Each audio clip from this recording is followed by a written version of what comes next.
ఎల్లంపల్లి ప్రాజెక్టుకు 3177 కోట్లతో శంకుస్థాపన జరిగింది. 2014 బీఆర్ఎస్ ప్రభుత్వం వచ్చే నాటికి 3347 కోట్ల రూపాయలు ఖర్చు పెట్టి ఓన్లీ కొన్ని నీళ్లు టెంపరీ బేసిస్లో నిలిపారు. Very few water. కారణం ఏంది అంటే ఆడ R&R పూర్తి కాలే, ల్యాండ్ ఎక్విజేషన్ పూర్తి చేయలే. తెలంగాణ వచ్చిన తర్వాత నీటిపారుదల శాఖ మంత్రిగా మేము వచ్చే నాటికి 18,700 ఎకరాలే భూసేకరణ జరిగింది ఎల్లంపల్లిలో. మేము వచ్చిన తర్వాత 27,387 ఎకరాలకు భూసేకరణ పూర్తి చేసినాం. ఆల్మోస్ట్ 10,000 ఎకరాల భూసేకరణ బీఆర్ఎస్ ప్రభుత్వం చేసింది. అదేవిధంగా R&R అంటే ఎవరి అయితే ఊర్లు మునిగిపోతున్నాయో ఇండ్లు కట్టాలో కాంగ్రెస్ ప్రభుత్వం ఉన్న నాటికి 1,448 ఇండ్లు మాత్రమే కట్టింది, 1,448. మేము 13,296 ఇండ్లు పూర్తి చేసి R&R వాళ్ళందరినీ కూడా షిఫ్ట్ చేసినాం. 13,296 ఇండ్లు కట్టినాం. 10,000 ఎకరాల భూసేకరణ చేసినాం. రాయపట్నం బ్రిడ్జ్, కరీంనగర్ ఆదిలాబాద్ మధ్య అత్యంత కీలకంగా ఉన్న రాయపట్నం బ్రిడ్జ్ను యుద్ధ ప్రాతిపదికన పూర్తి చేసినాం. ఇవన్నీ చేయడానికి బీఆర్ఎస్ ప్రభుత్వం 2,052 కోట్ల రూపాయలు ఎల్లంపల్లి ప్రాజెక్టు మీద ఖర్చు చేసింది. 2,052 కోట్లు బీఆర్ఎస్ ప్రభుత్వం ఖర్చు చేసి ఎల్లంపల్లిలో 20 టీఎంసీలు నింపి హైదరాబాద్కు నీళ్లు తెచ్చినాం. ది గ్రేట్ రేవంత్ రెడ్డి ఏమంటాడు, కాంగ్రెస్ గట్టింది, 20 ఏళ్ళ నుంచి నీళ్ళు హైదరాబాద్కు వస్తున్నాయి.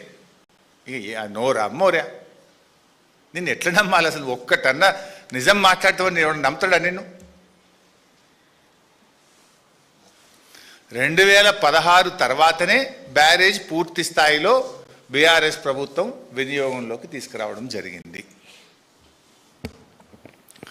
ఇవాళ నిజంగా ఇష్యూ ఏంటంటే ఎల్లంపల్లి ఎంత ఇంపార్టెంట్ అంటే it's not just irrigation water.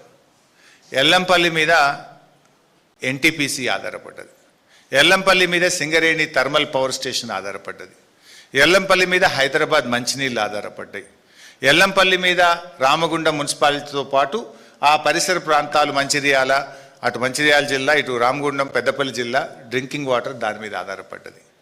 And అట్లా ఎల్లంపల్లి మీద అనేక జిల్లాలకు కూడా నీళ్లు వెళ్తాయి. ఇవాళ ఎల్లంపల్లిలో ఉన్న వాటరు హార్డ్లీ 7-8 టీఎంసీ ఉంది. డెడ్ స్టోరేజ్ 3 పోతే 4-5 ఉంటాయి. ఈ 4-5 టీఎంసీలతో ఏం చేస్తావు? రేపు కరువు వస్తే, ఎలినినో వచ్చింది, రేపు కరువు వస్తుంది అని అంటున్నారు. NTPC విద్యుత్ ఉత్పత్తి చేయడానికి ఒక సంవత్సరానికి 5 టీఎంసీలు కావాలి. సింగరేణి థర్మల్ పవర్ ప్లాంట్లో విద్యుత్ ఉత్పత్తి ఆగొద్దు అంటే సంవత్సరానికి 5 టీఎంసీలు కావాలి. హైదరాబాద్ మంచినీళ్లకు ఎల్లంపల్లి నుంచి 10 టీఎంసీలు కావాలి. లోకల్ డ్రింకింగ్ వాటర్కు 2 నుంచి 3 టీఎంసీలు కావాలి. ఇప్పుడు అటు ఉన్నాయి డెడ్ స్టోరేజ్ తీసేస్తే 4-5 కూడా లేవు. నువ్వు పందాలకు పోయి పంటింపులకు పోతే రేపు కరెంటు ఉత్పత్తి కూడా ఆగిపోయి రాష్ట్రం అంధాకారమయ్యే ప్రమాదం ఉంది మిస్టర్ రేవంత్ రెడ్డి. చీకటిమయమయ్యే ప్రమాదం ఉంది. హైదరాబాద్ నగరం త్రాగునీరు లేక ఇబ్బందులు పడే పరిస్థితి కనబడతా ఉంది. How do you address this issue? పాప నిన్న ఒక జర్నలిస్ట్ అదే అడిగిండు, మరి కరువు వస్తుంది కదా, ఎలినినో వస్తుంది, ఎట్లా నువ్వు అడ్రస్ చేస్తావు అంటే, సమస్యను ఎట్లా తీరుస్తావు అంటే, వాళ్ళని కోసి రక్తం జిమ్ముతే పంటలు పండుతాయి అని రేవంత్ రెడ్డి మాట్లాడతాడు.